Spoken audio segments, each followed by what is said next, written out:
Hello tout le monde. Bon, j'ai une tête. J'ai très mal dormi. Je me suis réveillée au moins 8 fois. Mais vraiment, genre pour de vrai. Ah, je dois aller au paddle. J'ai aucune motivation. Là, il est 8h30. Je me suis réveillée à 1h. Je me suis dit, bon, avec le temps, ça va me réveiller. Et en fait, j'ai carrément essayé de déplacer le cours. Parce que je savais qu'il y avait quelqu'un d'autre qui voulait cet horaire-là. Et en fait, c'était pas possible. C'était trop tard. Donc, voilà. Du coup, je les fesse. Mais j'ai l'impression que je vais pas avancer sur le terrain. Alors que putain, le dernier cours, elle était tellement bien. Genre, j'étais trop. J'avais l'impression que je chopais toutes les balles. Viens, mon bébé. D'ailleurs, c'est de ta faute si j'ai mal dormi aussi. Ouais, tu sais ce que t'as fait. Ouais. Ouais, tu sais ce que t'as fait. Oui. Tu l'as fait une fois à 3h30, une fois à 5h30. En fait, elle se met derrière la porte et elle miaule. Je sais pas si c'est parce qu'elle a faim, si elle veut rentrer, mais en fait, non, je dors quoi. Je lui propose tous les soirs de rester dans le lit. À chaque fois, elle part. Donc après, je ferme la porte. Et ouais, viens. Du coup, la première fois, j'ouvre la porte, je dis pchit. Parce qu'en fait, c'est pas j'ouvre et rentre, non. C'est elle miaule. Elle redescend jusqu'en bas.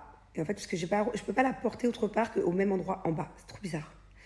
Donc, en fait, c'est toujours devant sa petite pièce, là. Là, elle se frotte au mur, et là, je peux la porter et la remonter en haut. C'est pas genre, j'ouvre la porte, elle rentre dans ma chambre, elle monte sur mon lit, elle est autonome. Elle redescend en bas. Bref. Du coup, je lui dis, vas-y, pchit. Elle le sait qu'elle peut pas me réveiller en pleine nuit. Soit tu restes, ça lui arrive, soit tu reviens pas, mais tu peux pas faire des allers-retours. Et parce que je peux pas laisser la porte ouverte. Il y a trop de bruit dans la maison, bref. Ce sera différent dans la nouvelle maison. Et après, elle a recommencé. Du coup, j'ai dû descendre en bas, essayer de la prendre, la remonter. Au final, elle a fait carnage dans la chambre. Ouais. Toi là. Oui. C'est de toi que je parle. Bon, sinon, j'ai fait aussi un cauchemar, mais tellement réel. J'aimerais tellement vous le raconter. C'est vrai que je raconte jamais mes rêves et mes cauchemars. Mais là, je crois que je vais le faire parce que j'ai beaucoup de mal à trouver la signification.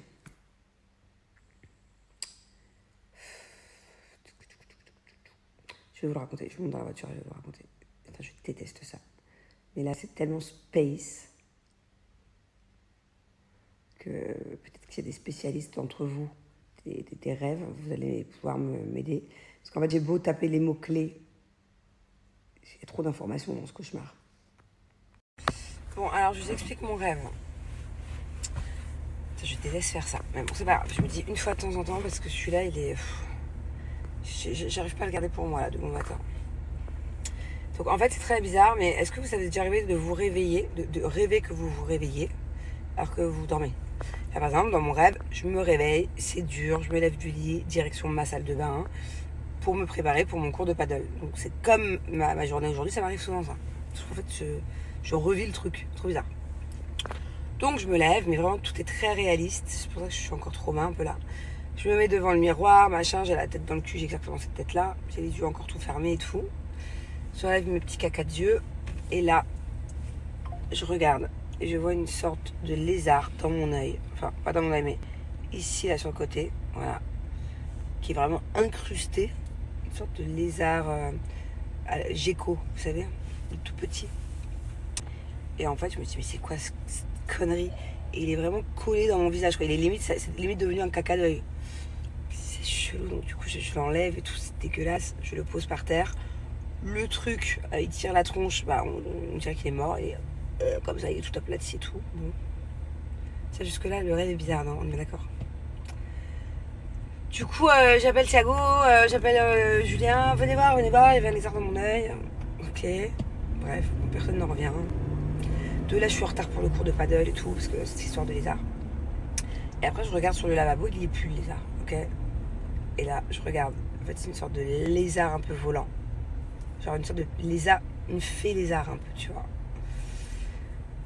Et en fait, je me dis, ah, j'ai peur et tout, on a tous peur dans la famille. Donc, j'essaie de le tuer comme je peux. Je prends une chaussure, ça marche pas. Le truc, il est trop rapide, il va d'un endroit à un autre. Bref, t'as compris, quoi. J'essaye, j'y arrive pas. Et en plus, il devient de plus en plus agressif, le lézard. Il sort les dents, quoi, tu vois, quand il voit que j'essaie de le tuer. Et au final, je prends une serviette. Et c'est trop bien parce que c'est vraiment dans ma salle de bain. Enfin, c'est vraiment des trucs réels. Je prends une serviette. Bam! Je l'assomme. Je sais pas ce que je lui fais. Et là, en fait, il y a l'âme du lézard. C'est très bizarre. Qui sort. Et en fait, c'est un petit personnage trop mignon. Et il me dit, mais t'as pas honte de m'avoir fait ça, moi qui ai toujours été là pour toi, machin.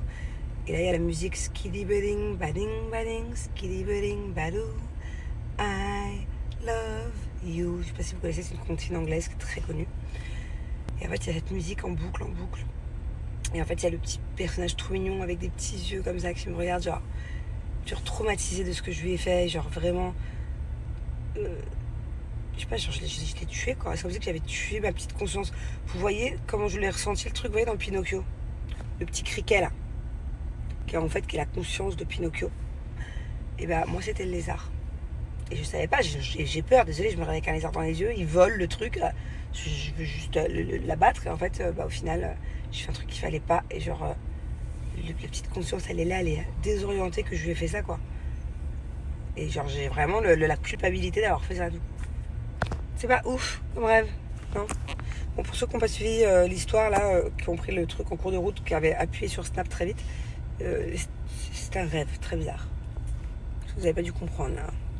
Non, mais je suis vraiment une malade. Je viens d'arriver au cours de paddle et il n'a pas fini avec son cours d'avant. Et je lui dis surtout prends tout ton temps. C'est pas grave, vas-y, je vous offre 15 minutes de mon cours. Je n'ai pas de motivation. Allez, prends tout ton temps. Continuer, c'est très bien. La fille qui est en train de jouer, elle joue super bien. Moi, je n'aurais pas cette énergie aujourd'hui. Hein. Voilà, regardez, là, il donne un super cours. Il n'est pas prêt. Il n'est pas prêt. Je vais être toute molle. Que fais-tu? Je sens que c'est un exercice qui est fait pour m'embêter. C'est ça, voilà. Bon, finalement, je ne regrette pas d'être allée à mon cours de paddle, même si au début, franchement, j'avais trop la flemme. Bon, je vous avoue aussi que pendant le cours, j'étais un peu bronchon. Je n'avais jamais vu comme ça encore le coach.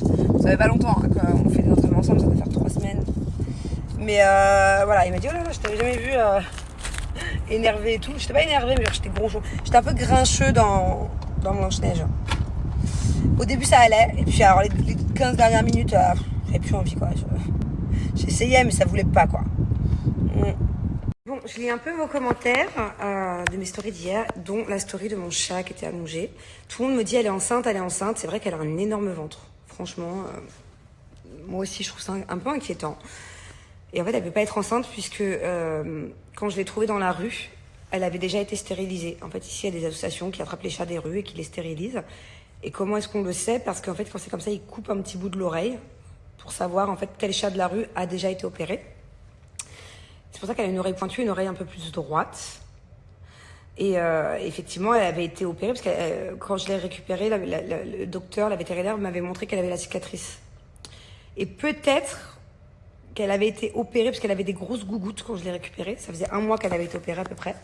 Et peut-être qu'elle était déjà enceinte en fait quand elle a été opérée. C'est une sorte d'avortement, je crois. Je sais pas. En tout cas, c'est sûr qu'elle a un énorme bide, mais elle a plus les gougouttes maintenant, mais elle a un énorme bide. Elle a grave grossi. Et pourtant, quand je l'avais emmenée chez les vétérinaires, elle avait dit bah, c'est juste qu'elle est un peu grosse, quoi. C'est du gras.